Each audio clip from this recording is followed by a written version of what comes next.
Bonjour, bonsoir à toutes et à tous selon vos différentes positions géographiques, Guinéens de tous bords, où que vous soyez, nous vous adressons nos salutations fraternelles et amicales avec respect et considération. J'ai promis hier de vous apporter mon analyse sur la décision qui est intervenue dans la soirée du vendredi 28 mars 2025, qui n'est autre que la décision de grâce présidentielle accordée à l'ancien chef d'État, le capitaine Moussa Dadis Camara.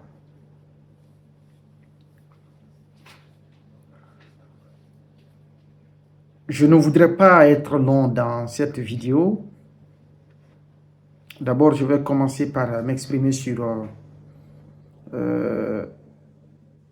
disons, la forme juridique sans vouloir entrer en profondeur. Je ne suis pas juriste,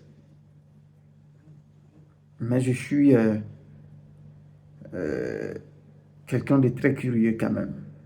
Je suis journaliste d'investigation et cela me commande à diversifier mes compétences, à élargir mon champ d'action, à étendre, n'est-ce pas, ma curiosité à tous les domaines de la vie publique pour mieux comprendre les choses et pouvoir les interpréter ou les relayer ou encore les analyser comme il se doit.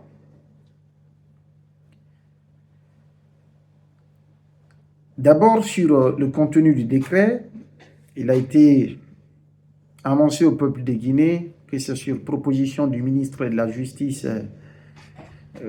garde des Sceaux, que le président de la transition a bien voulu accorder la grâce présidentielle au capitaine Dadis Camara pour des raisons de santé. Il a été annoncé ainsi. D'abord, s'agissant de la décision et de la raison qui est invoquée.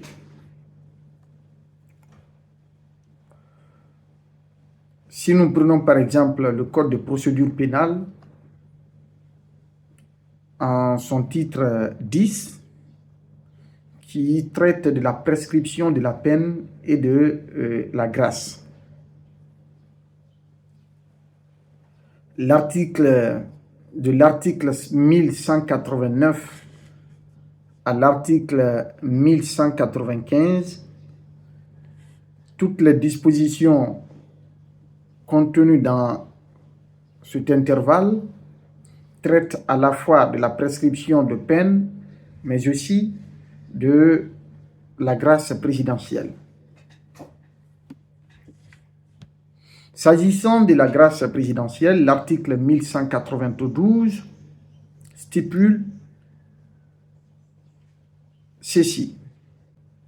La grâce est une dispense d'exécution de la peine accordée par le président de la République aux condamnés frappés d'une condamnation définitive et exécutoire.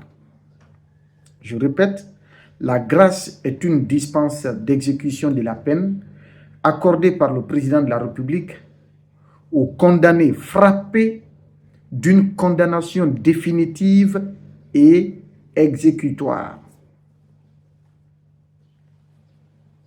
Le droit de grâce, l'alinéa 2 du même article, stipule le droit de grâce est exercé par le chef de l'État et n'est susceptible de qu'un recours.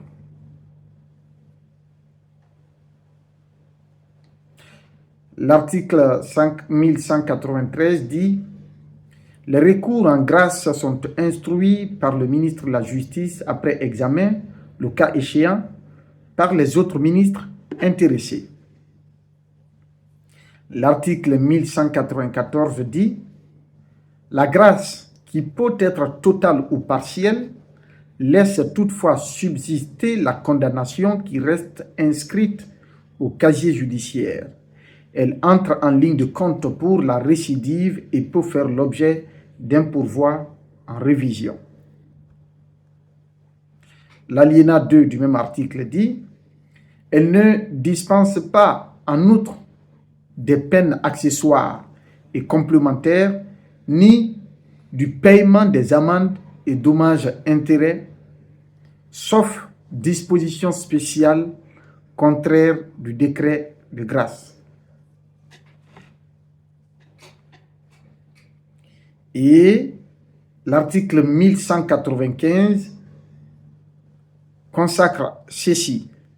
Il existe une catégorie de grâce, dite grâce amnistiante, qui possède tous les effets de l'amnistie, mais est seulement réservée aux condamnés qui obtiennent la grâce. Elle est une sorte d'individualisation de l'amnistie, mesure en principe général et impersonnel. Voilà un peu ce que la loi dit sur la grâce présidentielle. Mais je voudrais vous ramener un peu aux dispositions de l'article 1192, qui dit que la grâce est une dispense d'exécution de la peine accordée par le président de la République aux condamnés frappés d'une condamnation définitive et exécutoire. Le procès des événements du 28 septembre a rendu son verdict en première instance de Dixine.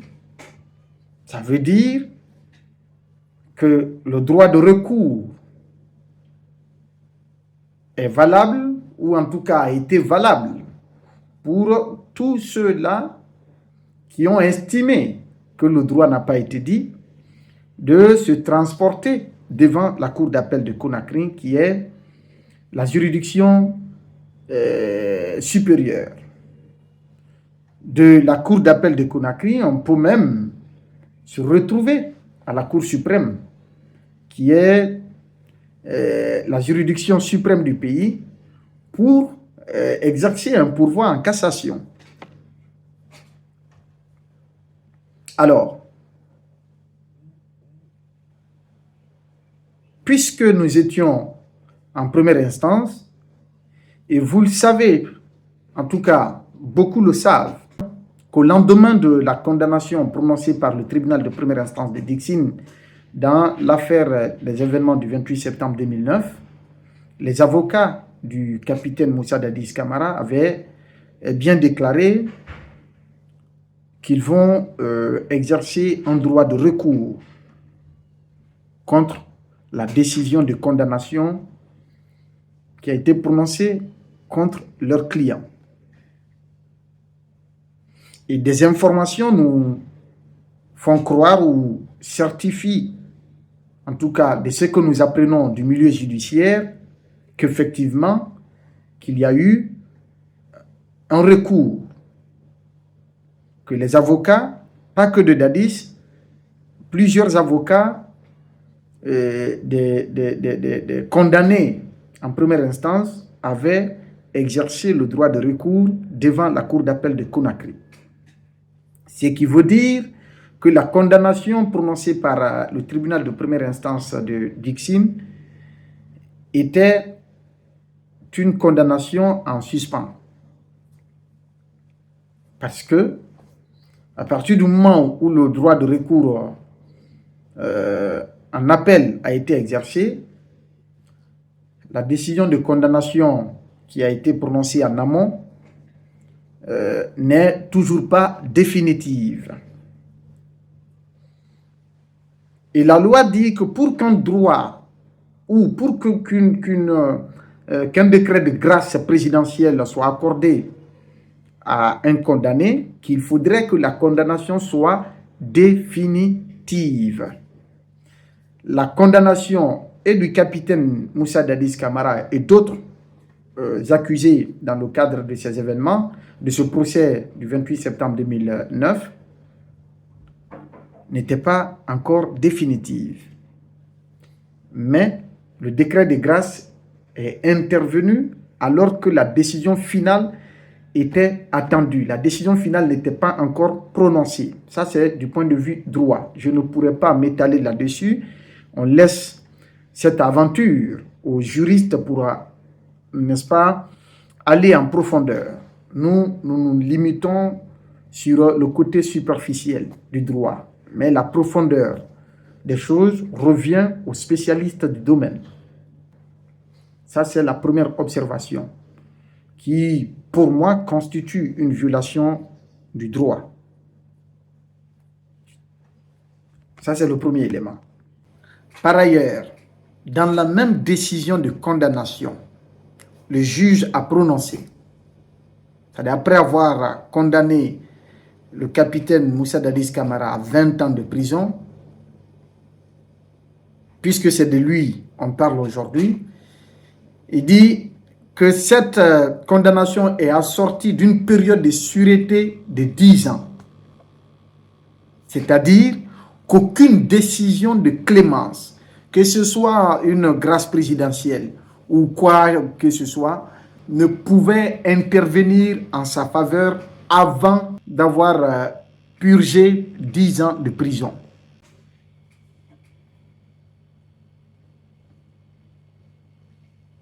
C'est à la justice d'apprécier donc. Le procès a été tenu, des milliards ont été investis et tout le monde a cru que ouais, le mal a été sanctionné d'une manière ou d'une autre, même si la décision n'était pas encore définitive. Donc à la cour d'appel, un autre procès est attendu là pour revenir encore sur le même événement. Le décret de grâce a été pris. Au-delà de cela, le montant qui avait été entériné par les juges comme valeur monétaire pour l'indemnisation des victimes, il y a bien lieu de se poser la question, est-ce que le CNRD est en mesure de payer ce montant-là? Est-ce qu'ils sont en mesure de payer ce montant-là? Ça, il faut se poser cette question également. Parce que c'est des milliards et des milliards. Le montant varie entre 1 milliard et 3 milliards 500 millions. Donc, de 115 000 $ à 350 000 $. C'est dans l'intervalle là. Et la totalité du montant, je n'ai pas les chiffres maintenant là, c'est énorme. Ils l'ont annoncé. Annoncer une mesure est une chose, l'appliquer en est une autre. Le second élément, c'est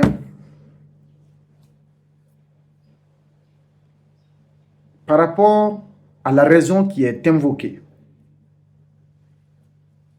Ceux qui font la demande de grâce peuvent invoquer les motifs pour lesquels ils font la demande de grâce adressée à la présidence ou adressée à la personne du président. Mais lui, dans la prise de décision du décret de grâce qu'il va vouloir accorder à un condamné, n'a pas de motif à évoquer. Autrement dit, de ce que nous apprenons des juristes, que les décrets de grâce présidentielle, puisque c'est à la discrétion de celui qui prend ce décret, du président lui-même, il n'a pas à donner une quelconque raison que ce soit pour motiver sa décision. Donc, le décret de grâce n'a pas à signifier que c'est pour X ou Y raison que le président a bien voulu accorder un droit de grâce à X ou Y parce que la loi ne fait aucunement obligation ou ne fait aucunement mention de la justification du droit de grâce ou du décret de grâce que le président peut accorder à un condamné. Ça, c'est le second élément.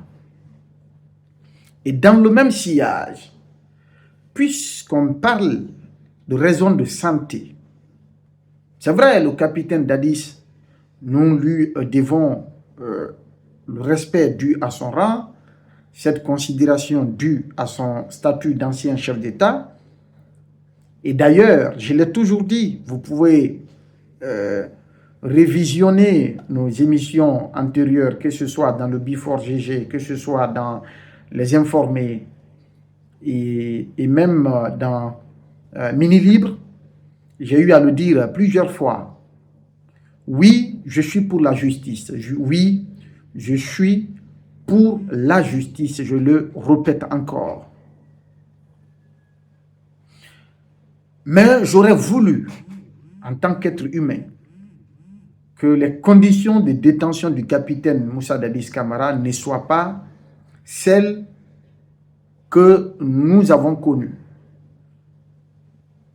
J'ai été de ceux-là qui ont voulu qu'il soit traité avec dignité. Que ces conditions de détention ne soient pas aussi vulgaires comme ça l'a été.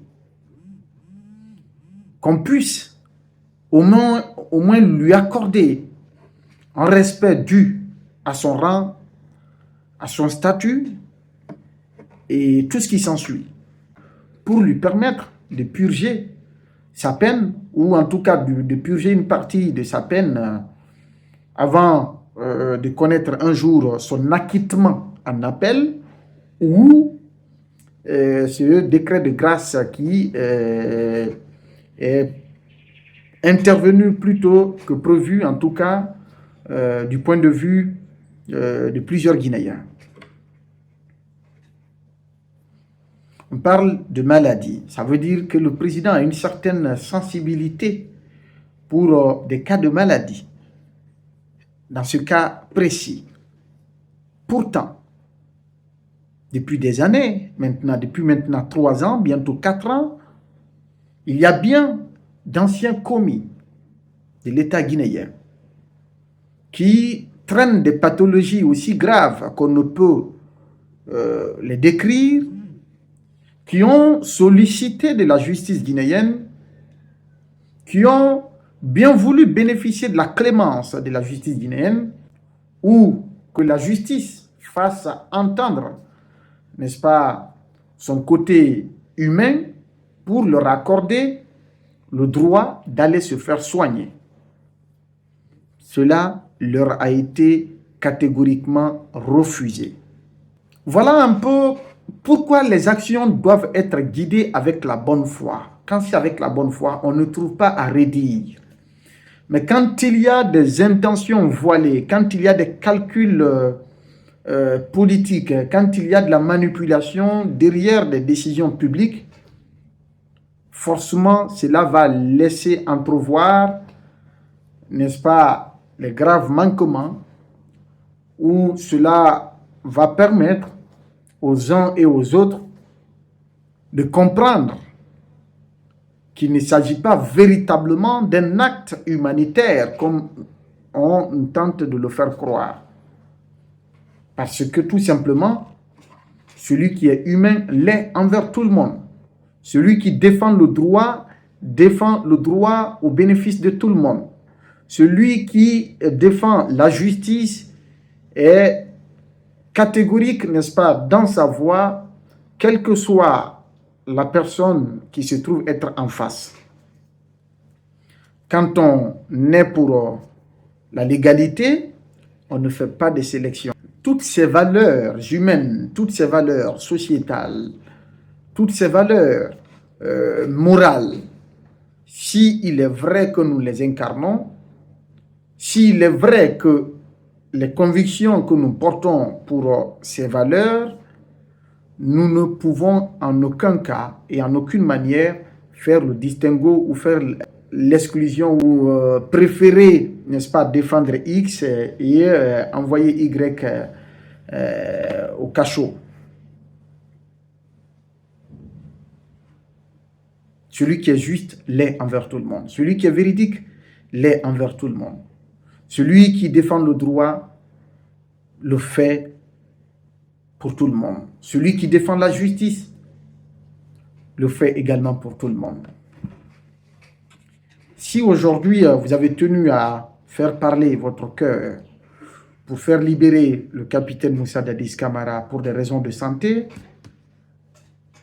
je pense qu'en amont, il y a énormément de cas qui devraient nous permettre, ou dont le traitement devrait permettre à chaque Guinéen de juger de votre bonne foi, de certifier, n'est-ce pas, votre humanisme, de certifier votre engagement en faveur de la paix, la quiétude et la cohésion sociale dans notre cité.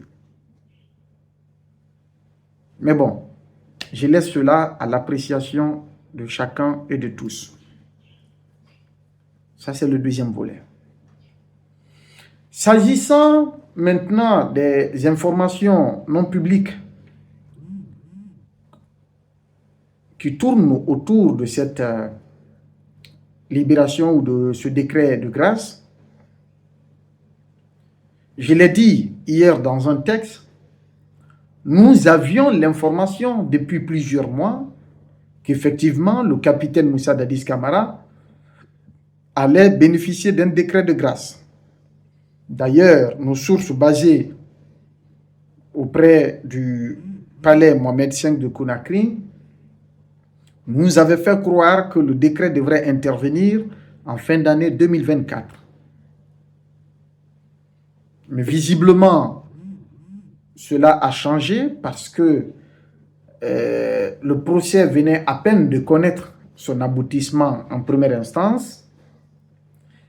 Les victimes qui devraient être dédommagées ou indemnisées n'avaient pas encore la réponse de l'État guinéen par rapport à leur indemnisation. Est-ce qu'il fallait faire intervenir cette décision de grâce en amont, bien avant de régler la question d'indemnisation? Je pense que les analyses ont pesé pour le contraire. Il fallait procéder autrement. Ainsi, le décret de grâce a retardé. Le décret de grâce a retardé.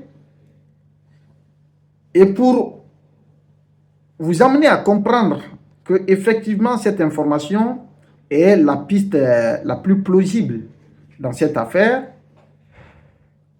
le décret qui a annoncé la prise en charge de l'indemnisation des victimes des événements du 28 septembre 2009 par l'État guinéen est intervenu la veille.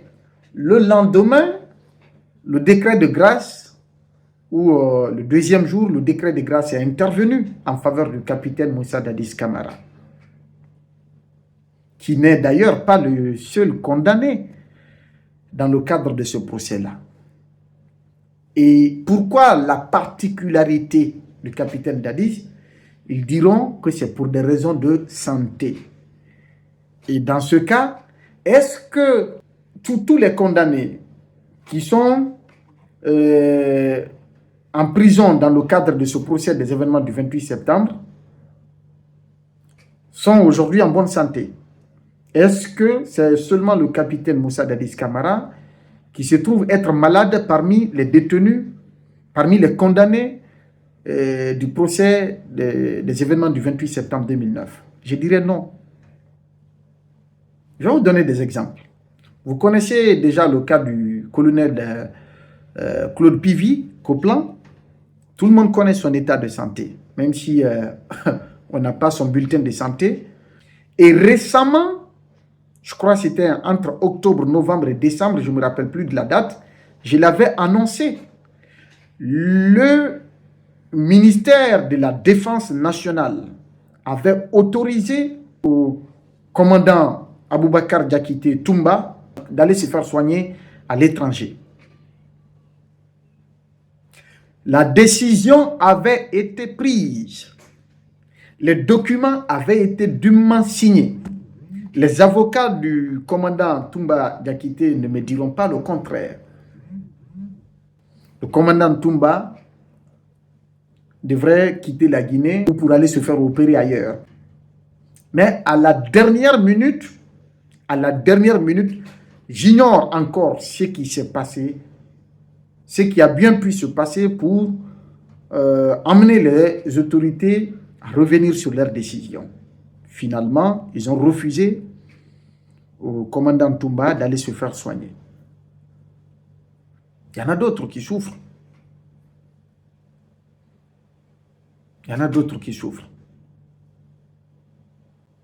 Mais après, le décret de grâce, ça ne s'explique pas. C'est à la discrétion du président. On respecte cela. Mais je voudrais juste te faire remarquer que quand on veut faire dans la bonté, dans l'humanisme, quand on veut privilégier la paix et l'unité nationale, j'aurais aimé que nous ayons peut-être ce qu'on appelle la justice transitionnelle, en un mot. Parce que le procès est intervenu pour sanctionner une dérive qui devrait servir de leçon pour les futurs gouvernants et notamment pour le CNRD qui malheureusement est même en train de faire pire que le régime du CNDD.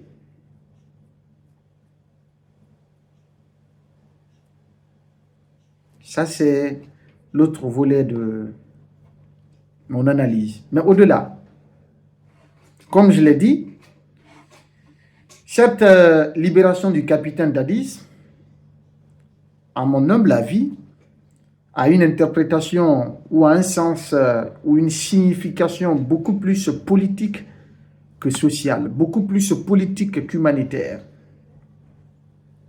beaucoup plus politique que pour des raisons de cohésion ou d'unité nationale. Je l'ai dit, le capitaine Dadis était devenu, au lendemain de sa condamnation, une marchandise politique pour le CNRD.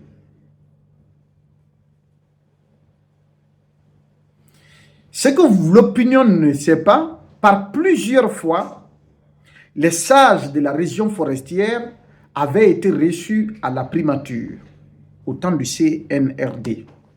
Que ce soit au temps du Premier ministre Goumou, que ce soit au temps du Premier ministre Baouri, les sages de la Guinée forestière avaient été reçus plusieurs fois, que ce soit à la présidence ou encore à la primature. Les sujets qui étaient en discussion, je ne saurais tout dire, mais ils ont été rencontrés plusieurs fois.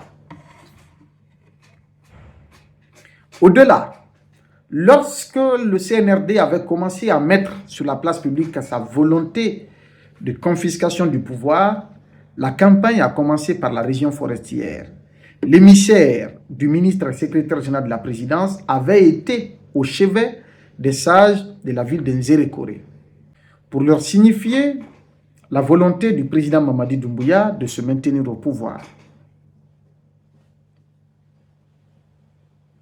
Et la réponse des sages de la Guinée forestière est sans équivoque par rapport à cette sollicitation de soutien de la Guinée forestière à la candidature du général Mamadi Doumbouya n'est autre que la libération des fils de la forêt qui sont détenus, notamment le capitaine Moussa Dadis Camara. Surtout que les événements qui ont conduit ou la situation qui a conduit aux événements du 28 septembre 2009, c'est l'expression d'une certaine volonté qui n'était même pas aussi effective du capitaine Moussa Dadis Camara de vouloir se maintenir au pouvoir. Et sa déclaration à l'époque, c'était que je peux enlever la tenue pour me présenter candidat. Qu'il peut. Il n'a pas dit qu'il décide maintenant de se porter candidat. À cette époque, toutes les forces vives de Guinée s'étaient levées comme un seul homme pour barrer la route à la confiscation du pouvoir par le CNDD, par les militaires, par les putschistes d'alors. C'est ce qui a amené à l'organisation de la manifestation du 28 septembre 2009. Les leaders qui avaient piloté cette manifestation contre la confiscation du pouvoir par les militaires sont pour la plupart en train de soutenir aujourd'hui la confiscation du pouvoir par le CNRD de Mamadi Doumbouya. Ce qui m'amène à dire que les Baouri, l'actuel Premier ministre et tous ces leaders politiques qui font du vacarme aujourd'hui à la gloire du CNRD et qui défendent bec et ongle la candidature de Mamadi Doumbouya, donc la confiscation du pouvoir par la junte militaire au pouvoir, doivent impérativement et nécessairement présenter des excuses publiques au capitaine Moussa Dadis Camara et à tous les autres accusés qui se trouvent être détenus dans le cadre des événements du 28 septembre 2009. Ma raison, elle est simple. Vous avez combattu Dadis parce qu'il a voulu confisquer le pouvoir. Et c'est ce combat qui s'est soldé, n'est-ce pas, à des accrochages, à un drame humain, aux événements tragiques du 28 septembre 2009. Vous avez appelé le peuple de Guinée à barrer la route à la confiscation du pouvoir, à la dictature militaire, pour promouvoir ce que vous appeliez à l'époque la démocratie, l'état de droit, l'alternance politique ou l'ordre constitutionnel. C'est au nom de ces valeurs que vous avez invité le peuple de Guinée. 15 ans après, vous êtes en train, vous-même, vous, les politiques, les mêmes politiques, les Baouri, vous revenez vous dresser devant ce même peuple de Guinée pour leur demander de soutenir la confiscation du pouvoir par un autre groupe militaire, pour soutenir la candidature d'un autre chef de junte, d'un autre président de transition qui est arrivé par coup d'État sanglant, à la différence du coup d'État du 28 de décembre 2008. Le coup d'État du CNDD n'a pas connu, n'est-ce pas, de bain de sang, n'a pas fait de victimes. La prise du pouvoir par le CNRD n'a pas fait de victimes, et dans les rangs des civils et dans les rangs de l'armée. Mais celui du CNRD a fait couler du sang et des civils et des militaires. Malgré cela, vous n'êtes pas gêné, vous vous donnez le plaisir de vous dresser devant le peuple de Guinée pour demander son soutien à la candidature de Mamadi Doumbouya. Chose que vous aviez combattue hier en faveur du capitaine Moussa Dadis Camara. Ce qui est arrivé au stade du 28 septembre, à mon humble avis, pas un avis juridique, mais à mon avis, au regard de vos attitudes du présent, devrait être imputé à vous et à la junte d'alors. Vous devez présenter des excuses aux familles des victimes qui vous ont cru et qui vous ont accompagné au nom de la démocratie, au nom de l'état de droit, qui ont répondu à vos appels, M. Baouri et autres. Vous qui avez appelé la population de Conakry à sortir massivement pour rallier le stade du 28 septembre. Ceux qui sont morts à votre appel. Vous avez insulté leur mémoire en soutenant les mêmes causes que vous aviez combattues hier. Vous avez insulté la mémoire des victimes des événements du 28 septembre 2009. Et vous avez causé du tort à d'autres citoyens.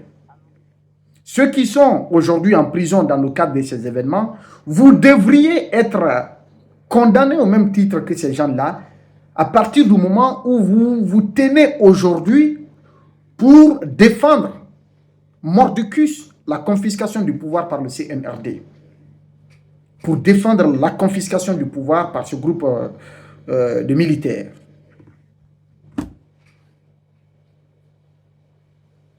Voilà mon avis là-dessus. Mais au-delà de tout ce que je viens de dire, qu'est-ce qui pourrait aussi expliquer cette décision de grâce en faveur du capitaine Dadis? Vous n'êtes pas sans savoir que depuis le 1er décembre 2024, il y a une forte contestation au niveau de la région forestière, précisément en Zérékoré, à la suite du drame humain qui est survenu au stade 3 avril le Zérékoré. Récemment, vous avez entendu la diaspora forestière, vous avez entendu les organisations de défense des droits humains en région forestière, vous avez entendu, n'est-ce pas, toutes ces voix qui s'élèvent pour réclamer justice en faveur des victimes de la tragédie du 1er décembre 2024 au stade de Nzérékoré. Il y en a même qui sont allés jusqu'à dire qu'ils vont saisir la Cour pénale internationale par rapport à ces événements. Ce que vous ne savez pas, la junte du CNRD ne voudrait pas du tout entendre parler de cette affaire, ou ne voudrait pas du tout voir cette affaire prendre une telle dimension, une telle ampleur. Et on suppose que l'une des voies, ou pour ne pas dire la seule voie capable aujourd'hui de ramener la forêt dans les girons du pouvoir du CNRD, c'est la voie du capitaine Moussa Dadis Camara.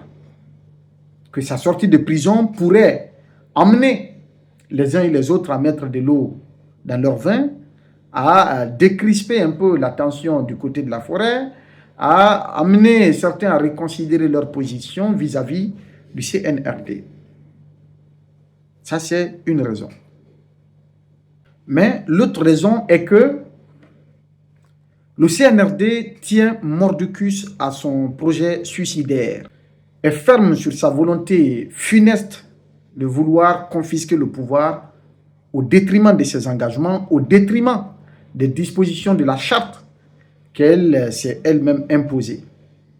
Ce qui m'amène à vous lire les dispositions de l'article 46 de la charte de la transition qui dit « Le président et les membres du comité national du Rassemblement pour le développement ne peuvent faire acte de candidature ni aux élections nationales ni aux élections locales qui seront organisées pour marquer la fin de la transition. » L'alinéa 2 de cette disposition dit « La présente disposition n'est susceptible d'aucune révision. » C'est-à-dire, la disposition qui existait dans la Constitution de mai 2010 se reproduit d'une certaine manière dans la charte de la transition. Parce qu'il avait été dit que le président qui allait être élu pour 5 ans, renouvelable une seule fois, et que ce président n'avait aucune possibilité de se porter candidat. Que cette disposition de la Constitution était inchangeable. Donc, cette disposition, l'article 46 de la charte de la transition, on dit également que cette disposition n'est susceptible d'aucune révision, qu'on ne peut pas changer.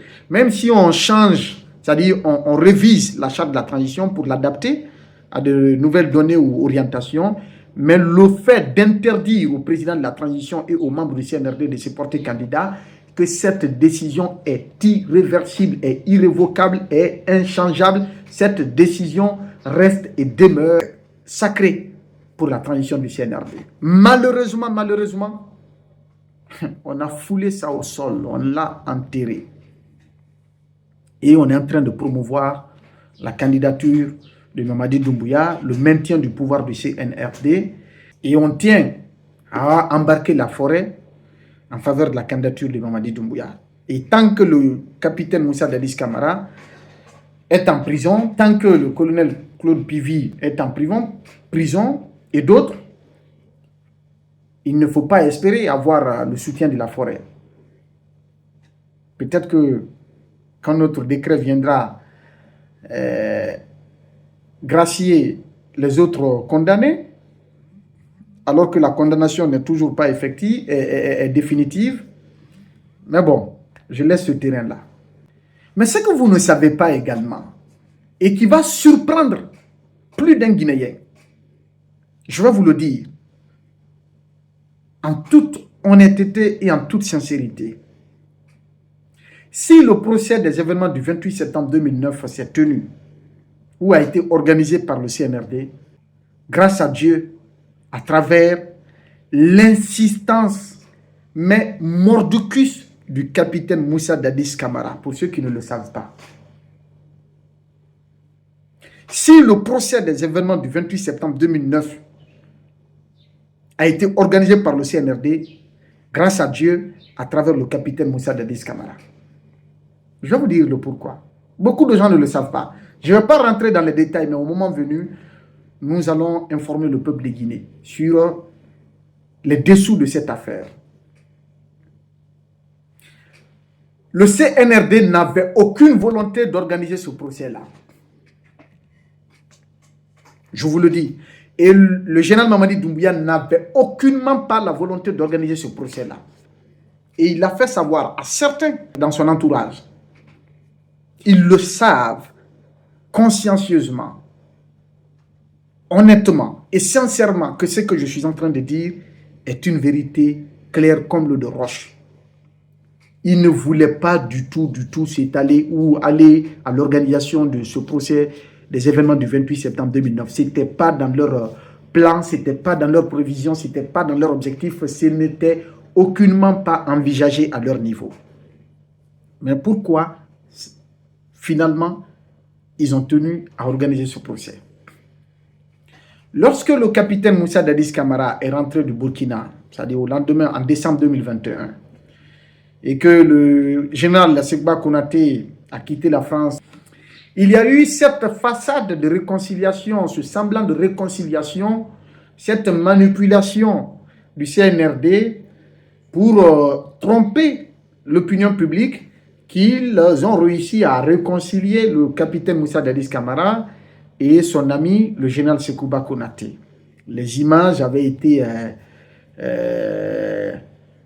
présentées partout dans la presse et tout le monde avait salué cela sans comprendre véritablement l'envers du décor. Après cette façade de réconciliation, le capitaine Moussa Dadis Camara est retourné au Burkina. En 2022, il est revenu discrètement à Conakry. Il est revenu à Conakry. Je peux donner le trajet, le vol qu'il a pris, les pays où il a transité avant d'arriver à Conakry. Je peux tout donner, les dates et toutes les précisions. Mais je me réserve. Il est arrivé à Conakry. Il était logé à l'hôtel Kaloum. Il y a eu un incident également qui s'est passé là. Lors de sa présence, il y a eu une histoire de non-paiement de sa chambre d'hôtel à l'hôtel Kaloum. Je ne rentrerai pas dans les détails également. Lorsqu'il est arrivé à Conakry, il a tenu à rencontrer le président Mamadi Doumbouya. Il a fait une demande, il a sollicité à avoir une audience avec le président Mamadi Doumbouya. Avec un seul objectif. C'était quoi l'objectif de sa demande? La demande du capitaine Moussa Dadis Camara. Quand il a rencontré le président Mamadi Doumbouya, il lui a fait part de sa volonté, de tout son souhait, qu'il accepte d'organiser le procès des événements du 28 septembre 2009 afin que lui, Dadis, lave son honneur. Qu'il demande, qu'il sollicite du président Mamadi Doumbouya de bien vouloir accepter d'organiser le procès des événements du 28 septembre 2009. Qu'il va laver son honneur et qu'il va se porter candidat à la présidentielle qui sera organisée par le CNRD. Paf, c'est là le mal est parti. C'est là le mal est parti. Et le président l'avait répondu, selon nos informations, dans un premier temps, qu'il ne souhaitait pas organiser ce procès-là. Qu'il y a eu assez de crimes dans ce pays avant ces événements, qu'il ne souhaitait vraiment pas aller sur ce terrain. Et nos sources proches nous certifient que le président avait même recommandé, le président Mamadi Doumbouya avait même recommandé au capitaine Dadis d'aller réfléchir. D'aller réfléchir encore. Mais il a tenu à défendre mordicus sa position qu'il souhaite l'organisation du procès et que par la suite, que quand il aura réussi à laver son honneur, qu'il va se porter candidat à la présidentielle. Et puisqu'il a exprimé cette volonté de se porter candidat, c'est là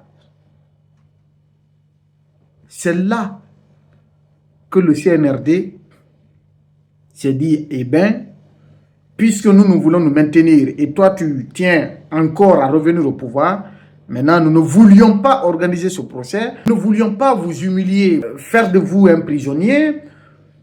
Maintenant que vous aviez un objectif derrière la tête, on organise le procès. Et c'est comme ça que le procès a été organisé. C'est ce que les gens ne savent pas. Les détails, il y en a. Il y en a des détails bien plus importants que ça. Le CNRD, le président Mamadi Doumbouya, votre honneur n'est pas la confiscation du pouvoir.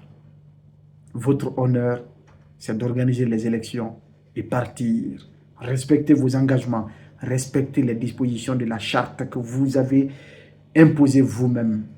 Rendez le pouvoir au peuple de Guinée. Les militaires, c'est les casernes. Les militaires, c'est pour la défense de l'intégrité territoriale et la sécurité des personnes et de leurs biens. L'armée est créée pour cela. C'est votre mission régalienne. Organisez les élections, que les militaires regagnent les casernes, que la vie politique revienne aux politiques, pour que nous puissions renouer avec la démocratie, l'état de droit, pour le bien-être de l'ensemble des Guinéens. Pensez à vos engagements. Pensez aux dispositions de la charte. Pensez à l'espoir que votre avènement au pouvoir a suscité au sein du peuple de Guinée. Très malheureusement, le Mamadi Doumbouya du 5 septembre et celui d'aujourd'hui, c'est comme la terre et le ciel. Une grande différence. Une très grande différence. Ceux qui vous applaudissent aujourd'hui ont applaudi d'autres avant vous. Et le jour où votre pouvoir va chuter, ceux-là qui vous applaudissent, ils vont vous huer comme ils ont hué également d'autres avant vous. Ceux qui sont en train de dire qu'ils vont mourir pour vous, ils ont tenu les mêmes propos pour beaucoup d'autres avant vous. Où sont ceux-ci aujourd'hui?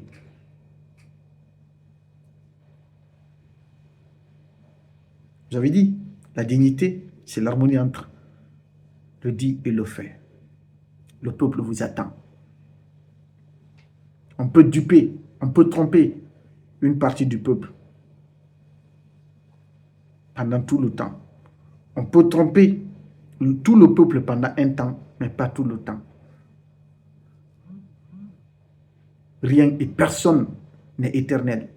En ce 21e siècle, en 2025, rien et personne ne va détourner la partie consciente du peuple vers un chemin incertain ou pour soutenir des causes qui ne pourront que causer des dommages à notre pays. Aucun Guinéen patriote, aucun démocrate aucun citoyen soucieux de la paix, de la stabilité, de la préservation de la cohésion sociale dans notre pays ne peut s'aligner à votre désir, à votre volonté de confiscation du pouvoir. Ceux qui vous soutiennent ne sont que des businessmen, des opportunistes du temps, et dont la position vacille selon, n'est-ce pas, le rendement de votre pouvoir en leur faveur, dont la position flotte en direction, n'est-ce pas, des mieux offrants. C'est comme ça. Comprenez la situation. C'est votre jeune frère, Babila Keïta. Merci et à bientôt.